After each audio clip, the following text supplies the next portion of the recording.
গেল বছর শেষ দিকে প্রেম সংক্রান্ত ঘটনায় তুলকালাম বাঁধিয়ে দিয়েছিলেন অভিনেত্রী তানজিন তিশা। আত্মহত্যার চেষ্টা করে হাসপাতালে ভর্তি ছিলেন তিনি, যার মূল অনুঘটক ছিল নাটকের জগতের আরেক অভিনেতা মুশফিক আর ফারহান, যে দুজনের প্রেমের গুঞ্জন চলছে বেশ কিছুদিন ধরে। তবে সেসব কাটিয়ে ফিরেছিলেন কাজে।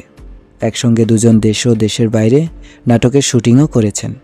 কেটে গেছে কয়েক মাস, বলা নেই কওয়া নেই, হঠাৎ দেশের টেলিভিশন নাটকের জনপ্রিয় অভিনেত্রী মঙ্গলবার দিবাগত রাতে ফেসবুকে তারই অঙ্গনের একজন অপরাধীর কথা শেয়ার করতে চান জানিয়ে ফেসবুকে পোস্ট দেন।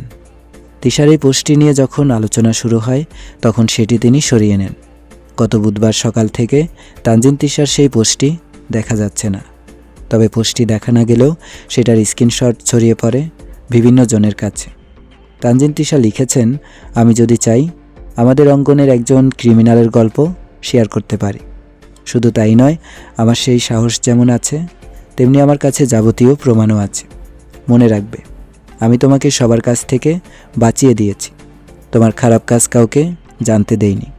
একজন জনপ্রিয় অভিনেতা হওয়ার আগে সবচেয়ে জরুরি যে বিষয়টা তা হচ্ছে একজন ভালো মানুষ হওয়া এবং বিশ্বস্ত মানুষ হওয়া।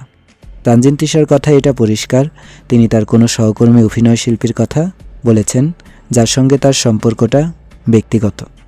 নাটক সংশ্লিষ্ট কেউ কেউ বলেছেন, তানজিন তিশা তার অভিনয় শিল্পী প্রেমিককে সবার সামনে ভয়ভীতি দেখাতে এমন পোস্ট গভীর রাতে দিয়েছেন।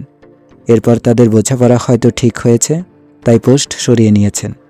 নাটকের জনপ্রিয় অভিনেত্রী তানজিন তিশার শুরুটা ছিল গানের ভিডিওর মডেল হয়ে। এরপর নাটকে অভিনয় করেন। একটা সময়ে সে বেশ ব্যস্ত তারকায় পরিণত হন। টেলিভিশন নাটকের জনপ্রিয় এই অভিনেত্রী একাধিকবার প্রেমের সম্পর্কের কারণেও খবরের শিরোনামে এসেছেন। বিভিন্ন সময়ে বিভিন্ন জনের সঙ্গে প্রেমের কথা শোনা যায় তার।